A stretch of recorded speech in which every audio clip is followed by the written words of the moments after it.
don't ever give too much dominion and power to curses and hexes and things of the sort. Because the tricky thing about this is people can't hex you or woo-woo you in ways that you're not already in alignment with, right? So if you are already in alignment with a lack mentality, right? And somebody curses your money, it's like your money was already cursed. They're just intensifying the energy. But it's like, you know, a dark entity can't take up residence in a space where, you know, it's not welcome.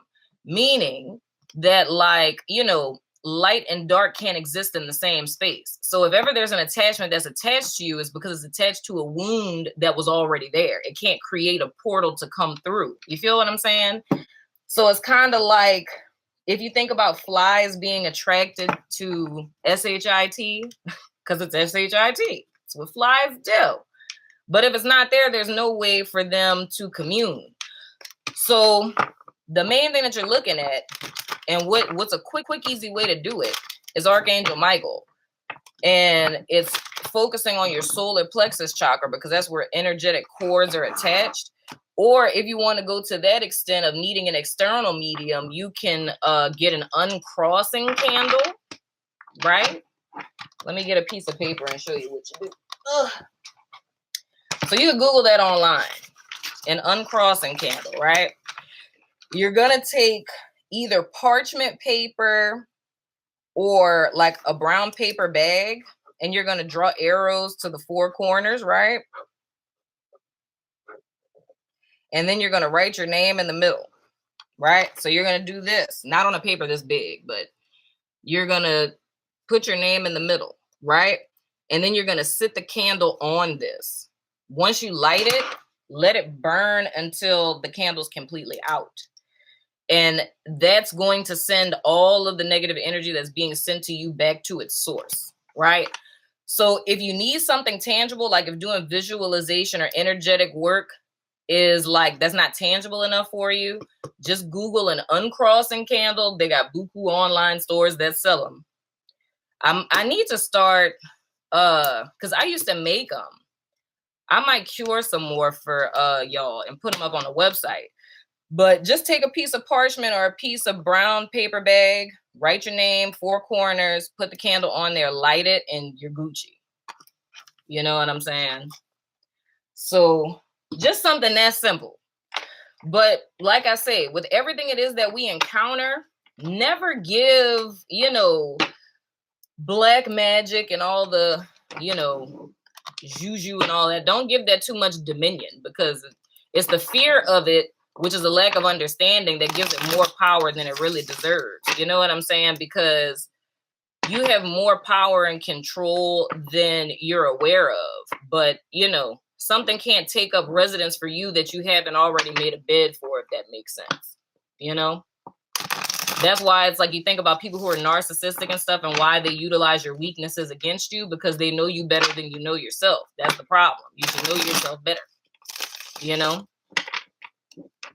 You should always know yourself better. What's for you can't be taken away. Straight up. Like, what's for you is just for you. Like, no one can take that away from you. But it's the whole reason why a lot of times that stuff kind of works, because I never really believed in any of it until my Reiki master, when I was still like, I think I might have been just practitioner level. I was like level 2. And I was telling him how I thought all of that was asinine. And he was like, if you can send distance Reiki to somebody, why would you think that someone couldn't use the same portal and send you negative energy? And I was like, what? I never looked at it like that, you know? Yeah, man, light and dark can't exist in the same house. So, and I mean, it gets so real when you come out of alignment with stuff and you become self-aware. People can try to do things to you and you can just laugh at them and say that's funny. Like, that's your okay. Good job for trying to do that. That was, you used all your energy on that, huh? Yeah, man. Yeah, it can be delayed but never denied. But that's why I say it's always so important to know your body, know your energy field, and to practice energy hygiene. So it's all about awareness. It's like all of these things like that, they work because of ignorance. It's because of not knowing and fear. You know what I'm saying? But that's why it's so imperative. Remember who you are. You know what I'm saying? Remember how great you are, not in the sense of like me just boosting your self-esteem. I mean on a soul level. Like remember who you are, dog. Like they got people who, dog, they're not even in your stratosphere. Never allow those people to have dominion over your life or have you living in fear or afraid to step out and do something or thinking that they have more control over your life than you do. You know? Oh yeah, I write poetry about a lot of stuff. Like all of my poetry, because I've been writing poetry since I was 8. And one of my books is called From Hot Chocolate to Cigarettes. And From Hot Chocolate to Cigarettes is the very first poem I wrote when I was 8, all the way up to when I was 24. So all of my poetry from my younger years, it's all about unrequited love. It's all unrequited love. And like the pains that a person experiences when you just want someone to love you, you know, and like just the vacancy that one feels or the lack of oxygen in one's life because, you know, being like desperately desiring to be loved by someone and just not getting it. That toxic twin journey, bro, it's real. Yeah, man, all my poetry from back in the day is really sad. But coming into now, like a lot of the stuff that I write is like about the evolution process and spirituality and stuff like that. But still, I have love stuff, you know, because I think I have like two of my poems because I promoted Motherfuck Twin Flames with one of my poems. And it's under the little playlist She Do Creative. Oh, really? Spiritual experience? Yes, TED Talks for She Do. Yeah, man, all my poetry from back in the day is really sad. But coming into now, like a lot of the stuff that I write is like about the evolution process and spirituality and stuff like that. But still, I have love stuff, you know, because I think I have like two of my poems because I promoted Motherfuck Twin Flames with one of my poems. And it's under the little playlist She Do Creative. And then another one of my poems, What Love Really Means, is under She Do Creative too on the channel. Yes, twin flame in narcissist is being overused. As a therapist, that kind of, I feel like the whole reason why I use the term narcissist because like in the therapeutic community, we don't just throw out diagnosis like that. And I think the reason why I use that word so much now is because it's like a form of trying to take ownership of it because it's so completely overused to where people are like saying everyone's narcissistic. That's why like in the book, I define the difference between calling a person like a narc or narcissistic and narcissistic personality disorder because the two are two vastly different things. And at the heart of it, we all have narcissistic traits. All of us do. Like every single human being alive, we all have narcissistic traits, you know? So, but it's just about like narcissism is on a scale. And according to like the DSM-5, like the manual that we use to diagnose people, there's so many of certain traits a person has to display over a certain course of time in order for you to be diagnosed with narcissistic personality disorder. So unless a person has been diagnosed by a mental health professional, you can't really say a person is narcissistic. They can have narcissistic traits, but like a person with narcissistic traits, which is why like I coined the term narcopendant in my book, because that's really what you're talking about. You're talking about a codependent who has narcissistic traits and is more extroverted with their control as opposed to like an introverted codependent where it's more insidious. You know what I'm saying? So, but that doesn't necessarily make them narcs, because if you label a person with narcissism, it's like there's no hope for them. And even the guy who wrote Malignant Self-Love, who's a self-professed and diagnosed narcissist, lets you know narcissists are people you don't trust. So if you legit think that somebody that's your twin flame is a narcissist, that's game over for them. Like there's no cure for narcissistic personality disorder. There's no cure for any personality disorder because it's a distortion of the personality, right? So it's so ingrained it can't be changed. So that's why it's like you got to be careful about throwing around terms like that, you know? And even the guy who wrote Malignant Self-Love, who's a self-professed and diagnosed narcissist, lets you know Narcissists are people you don't trust. So if you legit think that somebody that's your twin flame is a narcissist, that's game over for them. Like there's no cure for narcissistic personality disorder. There's no cure for any personality disorder because it's a distortion of the personality, right? So it's so ingrained it can't be changed. So that's why it's like it's so you got to be careful about throwing around terms like that, you know? Yeah, two very different things. Two very different things. That sounds like a karmic partner to me. Because see, twin flames to me, those are two high vibrational beings. It's not a low vibrational person and a high vibrational person and the high vibrational person trying to make the low vibe person high vibe. It's like those are true twin flames are two change agents. You know what I'm saying? It's two people whose lives have been driven by this inner push that has absolutely nothing to do with their own personal benefit. It's like people who are called to help other people and you don't even know why, but it's just a drive to help others and to contribute to other people's lives.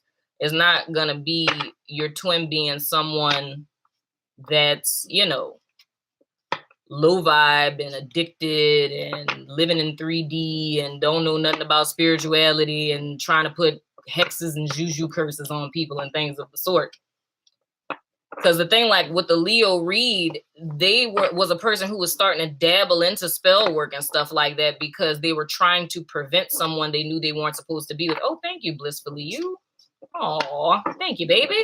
I love fives.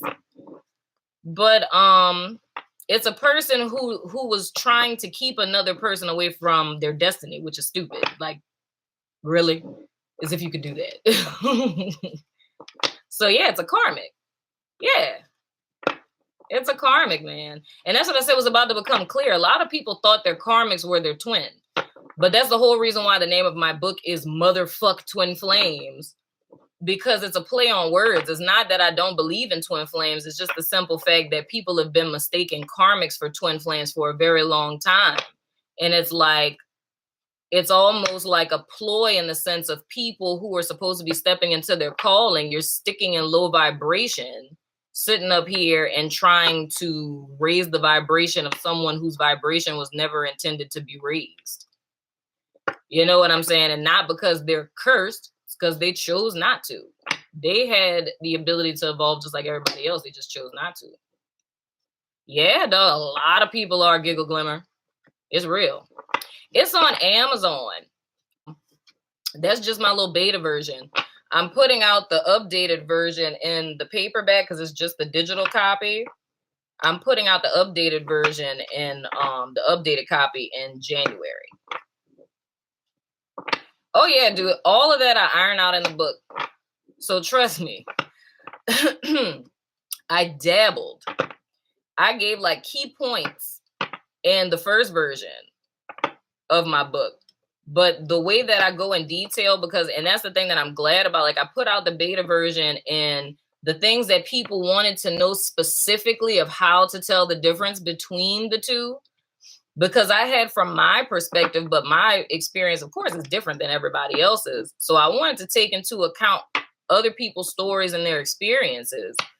And the updated version that I'm putting out in 2019, it's like you're going to see clearly, because it's very like, you think about the middle road and how the middle road is hard to see because you can't see it with your physical eyes. You have to close your eyes and see it with your third.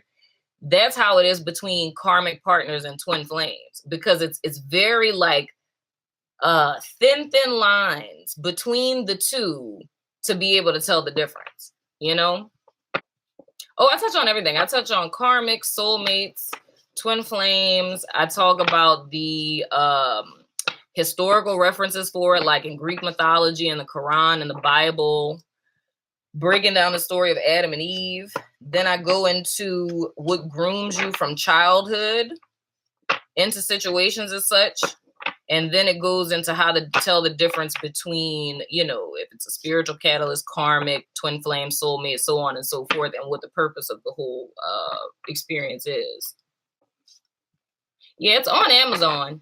If y'all about that life, Y'all can get it. Thank you, Lucky.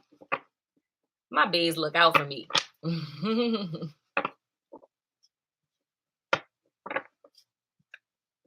Y'all are the bomb. Yeah, it's the Kindle version.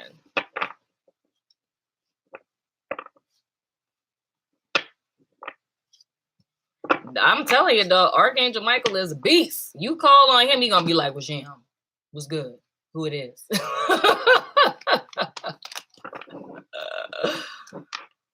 Oh man, make it a trilogy, dog. I will. I'm about that life.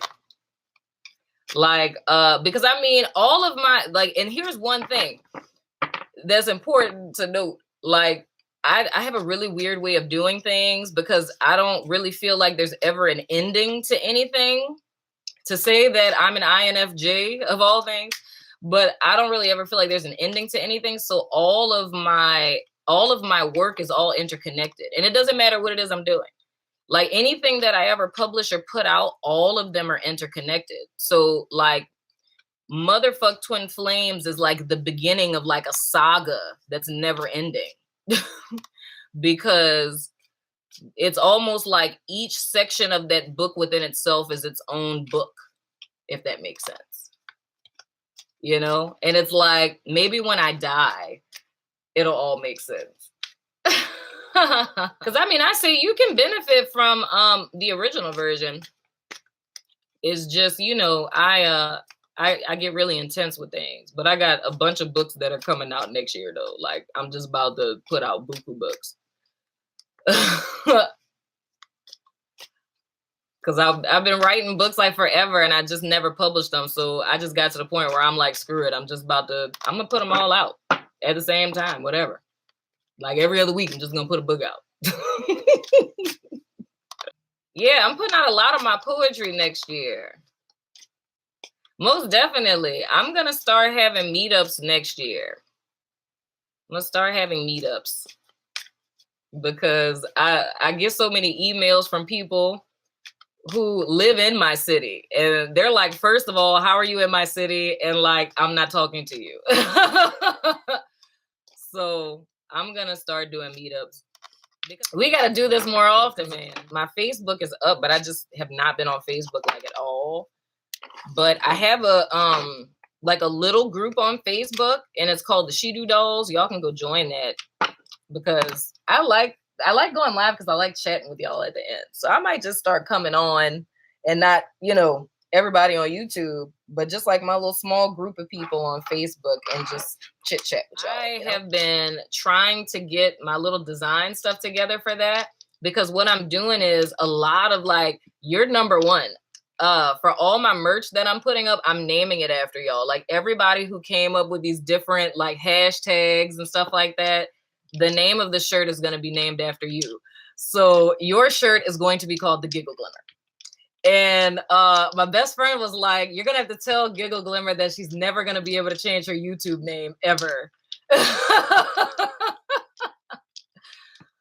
So yeah, so the shirt's going to be named after all of my subbies because that's what I want to do for my merch. It's like I want all of my merch to be dedicated to my subbies. Yeah, I love you guys. Like y'all come up with the funniest stuff, like for real. Like with the Capricorn reading, like the little gift for the Capricorn reading, like I was screaming at that. It was so funny, y'all. Oh, heck yeah. We need to have little meetups and chats. But yeah, Giggle Glimmer, your shirt is going to be called the Giggle Glimmer. Yeah, man. Real talk. But my bestie was like, you better tell her never to change her YouTube name. And I think everything's going to be black because I just like black. It's a miracle I'm wearing pink. But yeah, I'm just trying to get the little the graphics and stuff together. Because y'all know I like minimalist design and stuff like that.